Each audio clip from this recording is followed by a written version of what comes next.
Hello students, so here's Meenakshi Thakur from Gyandeep Tutorials and you are learning maths with Meenakshi. See students, हमने पिछले कुछ videos में chapter number 4 of your syllabus maths have already started. ठीक है, अब हमें करना क्या है, हम एक्सरसाइज 4.1 कर रहे थे. हमने पहले की वीडियोस में एक्सरसाइज 4.1 का क्वेश्चन 1 कर लिया, क्वेश्चन 2 हमने स्टार्ट कर दिया था. लास्ट वीडियो में मैंने आपको क्वेश्चन 2 के 2 सम्स बता दिए थे. ठीक है, हमें क्या करना था, हमें क्वाड्रेटिक इक्वेशन बनाना है on the basis of given situation. ठीक है, अब हम चल रहे हैं क्वेश्चन 2 के थर्ड सम की तरफ. ठीक है, तो बिना टाइम वेस्ट करते हुए फटाफट से हम समझ लेते हैं कि इसमें बोलना क्या चाह रहे हैं और क्वाड्रेटिक इक्वेशन कैसे बनेगी. ठीक है, देखो, Rohan's mother is 26 years older than him. Rohan की जो माताश्री हैं वो रोहन से 26 साल ओल्डर है, यानी 26 साल बड़ी हैं, है ना. ओल्डर का मतलब नहीं भी पता चले तो मम्मी है, बड़ी होगी, है ना. तो रोहन की मदर रोहन से कितने साल बड़ी हैं, 26 years. The product of their edges 3 years from now will be 360. आज से 3 साल बाद इनकी जो भी एज होगी उन एजेस का प्रोडक्ट, प्रोडक्ट मतलब मल्टीप्लाई, आज से 3 साल बाद इन दोनों की जो भी उम्र होगी उसका प्रोडक्ट क्या होने वाला है, 360. बोला है what would be, what we would like to find Rohan's present age. तो रोहन की प्रेजेंट एज निकालनी है, तो करना क्या है, देखो, सबसे पहले मैं मान लेती हूं कि रोहन की प्रेजेंट एज होगी x. Let Rohan's present age be x years. ठीक है, तो रोहन की ममा उससे कितने इयर्स बड़ी थी, 26 years. तो we will write therefore Rohan's mother's present age will be x plus 26 years. की बात है, उसकी मदर उसे 26 years बड़ी थी, तो x में 26 साल प्लस कर दो कि रोहन की जो भी एज होगी उससे 26 years ज्यादा किसकी होगी, मदर की एज. इन्होंने बोला था प्रोडक्ट इनकी एज का, लेकिन कौन सी एज, 3 years फ्रॉम नाउ, आज से 3 साल बाद वाली एज. मैं लिखूंगी देयर एजेस आफ्टर 3 years. अब एक बात समझो, अगर आज आपकी एज है 5 years तो 3 साल बाद क्या होगी, 8 years. ऑब्वियसली 3 years जो है उसमें क्या हो जाएंगे, ऐड हो जाएंगे. यहाँ पे भी वही होना है. आज रोहन की एज क्या है, x, तो रोहन की एज 3 साल बाद क्या हो जाएगी, एक मिनट, हाँ, विल बी, रोहन की एज है x, तो 3 साल बाद क्या होगी उसकी एज, x plus 3. ठीक है, एंड उसकी मदर की एज अभी क्या है, x plus 26 है, तो इनकी भी एज 3 साल बढ़ जाएगी. ठीक है, अब इन्होंने बोला इन दोनों की, देखो एज तो मैंने निकाल दी 3 साल बाद वाली, इन दोनों की एज का प्रोडक्ट, तो रोहन की एज है x plus 3 मल्टीप्लाई की मदर की एज क्या है, x plus 26 plus 3, इन दोनों का प्रोडक्ट क्या है, 360. ठीक है, जो उन्होंने सेंटेंस में बोला था मैंने वही लिखा, दोनों की 3 साल बाद वाली एज, उनका प्रोडक्ट, प्रोडक्ट मतलब दोनों का मल्टीप्लिकेशन. अब देखो क्या करें, ये ब्रैकेट रखो सेम, इस ब्रैकेट में 2 नंबर हैं, दोनों नंबर प्लस हो सकते हैं, कांस्टेंट टर्म्स हैं. 26 plus 3 9 इज इक्वल्स टू 60. अब याद करो, मैंने क्वेश्चन 1 में आपको सिखाया था जब 2 ब्रैकेट हो तो 2 ब्रैकेट्स मल्टीप्लाई कैसे होते हैं. पहला ब्रैकेट जो है उसे आप ब्रेक करो, first bracket break into second bracket, then first bracket को फिर से ब्रेक किया, टू सेकेंड। देखो फर्स्ट ब्रैकेट का पहला टर्म यहाँ पे, दूसरा टर्म यहाँ पे, दोनों के साथ सेकेंड ब्रैकेट मल्टीप्लाई, सामने आप लिख दो 3, ठीक है। x into x, x square, x into 29, 29x, 3 into x, 3x, 3 into 29, direct नहीं है तो करके देख लो, 3 9 जा 27, 7 यहाँ 2 carry, 3 2 6 plus 2 87 is equals to. अब इस साइड जो एक्सप्रेशन बन रहा है, क्या उसमें कोई लाइक टर्म है? हाँ, दोनों x वाले हैं, 29x प्लस 3x, ऑब्वियसली दोनों प्लस हो सकते हैं। Just a minute, x square 29 plus 3 32, 32x plus 87, ये यहाँ पॉजिटिव था, वहां जाएगा नेगेटिव, ठीक है। चलो x square same, 32x same, ये दोनों लाइक टर्म्स हैं, दोनों कांस्टेंट टर्म हैं, so we can solve this ना, प्लस माइनस माइनस, ठीक है। 360 में इसे यहाँ करके देख लो, 87 हमें करना है minus,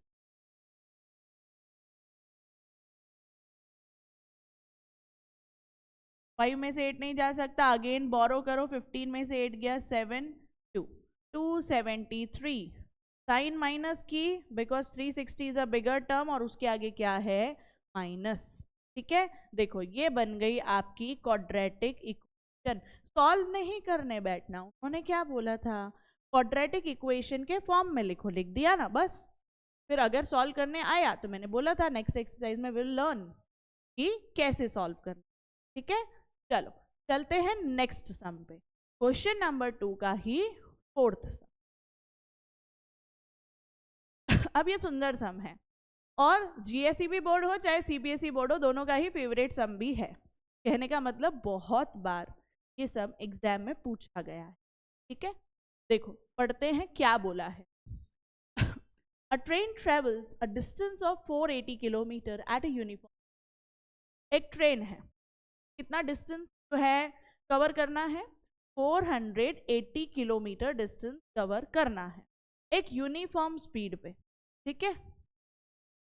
if the speed had been 8 kilometre per hour less, अगर मैंने ट्रेन की स्पीड कम कर दी, कितनी, 8 kilometre per our, then it would have taken 3 hours more to cover the same distance। तो सीधी सी बात है, 3 घंटे ज्यादा लगेंगे सेम डिस्टेंस को कवर करने के लिए। अब सीधी बात है ना, देखो अगर मैं स्पीड कम करूंगी गाड़ी की तो ऑब्वियसली डिस्टेंस कवर करने में ज्यादा ही टाइम लगने वाला है ना, टाइम थोड़ा ज्यादा लगेगा। बात ये आती है कि इस सिचुएशन को हम इक्वेशन में कैसे डालें। देखो मान लेते हैं कि स्पीड होगी x, let the speed be x। अब आप बोलोगे मैम स्पीड को ही क्यों x मान ही निकालने बोला है ना, ठीक है। चलो स्पीड को हमने x माना, आपने एक फॉर्मूला पढ़ा था, speed is equals to distance upon time. ये फॉर्मूला हमें अभी काम आएगा, कैसे आप समझो। देखो लिखो केस 1 एंड नेक्स्ट लिखो केस 2। अब आप बोलोगे ये क्या है, देखो पहले स्पीड x थी, फिर सेकेंड सिचुएशन में क्या हुआ कि स्पीड 8 किलोमीटर क्या हो गई कम, 8 किलोमीटर पर आवर स्पीड कम हो गई, तो दो सिचुएशन बन गई, इसलिए मैंने लिखा केस 1 एंड केस 2। चलो फर्स्ट केस में what was the distance 480 kilometre, second case में भी बाबा डिस्टेंस 480 किलोमीटर, ठीक है। स्पीड पहले केस में मैंने स्पीड मानी है x किलोमीटर पर आवर, लेकिन सेकेंड केस में मेरी स्पीड पहले वाली से कितनी कम हो गई है 8 किलोमीटर पर आवर, तो x माइनस 8 लिखा, ठीक है। टाइम, क्योंकि फॉर्मूला के अकॉर्डिंग मेरे को 3 चीजें मैटर करती हैं, तो पहले केस में मैं टाइम मान रही हूँ t1, सेकेंड केस में मैं टाइम मान रही हूँ T2। बस हाँ ये बात याद रखना कि जो T2 है, इन्होंने ही बोला था कि 3 आवर्स ज़्यादा लगेंगे इन नेक्स्ट केस जब स्पीड कम हो रही है। तो T2 T1 से 3 आवर्स ज़्यादा होगा, ये तो तय है। ठीक है, जो दिया था मैंने पहले 2 केसेस में रिप्रेजेंट किया। अब चलते हैं कि इक्वेशन कैसे बनाने। इक्वेशन बनाने के लिए पहले मैं केस 1 में यही फॉर्मूला अप्लाई कर रही हूँ, स्पीड वाला। देखो, speed is equals to distance upon time, that is my formula. X speed, x distance 480, time हमने क्या माना था T1। T1 डिवाइड में वहां जाएगा मल्टीप्लाई, x वहां मल्टीप्लाई में अगर होगा और यहाँ आएगा तो क्या हो जाएगा डिवाइड। तो I can write like this, T1 is equals to 480 upon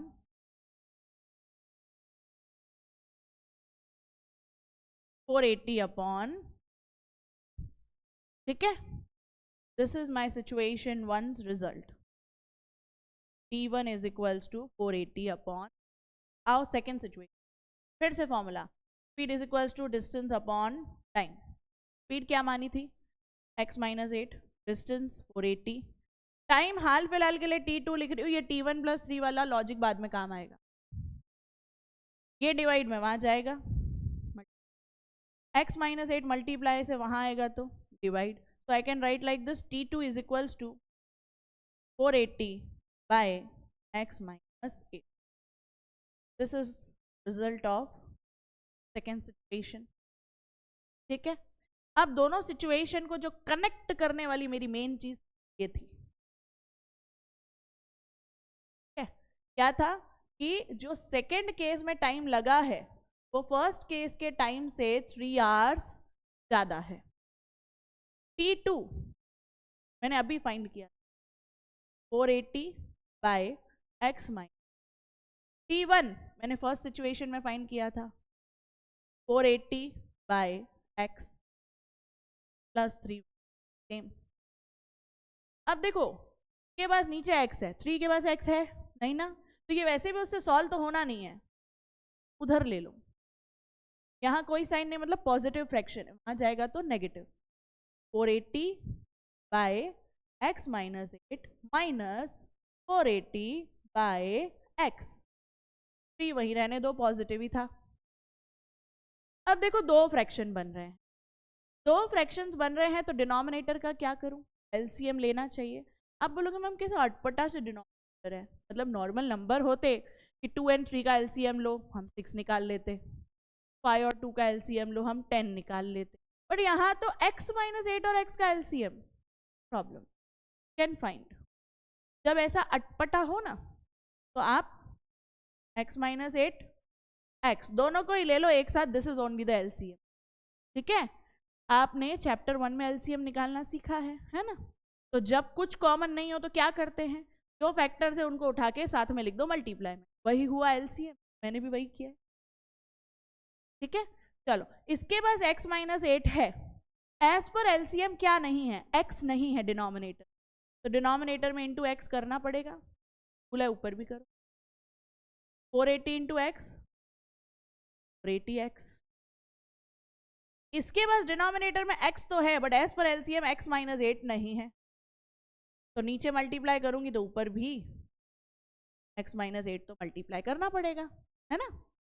480 into x 480x, 480 into 8, let's do this, 8 0 0, 8 8 64, 8 4 32 plus 6 38, क्या आ रहा है 380, बट माइनस माइनस 38,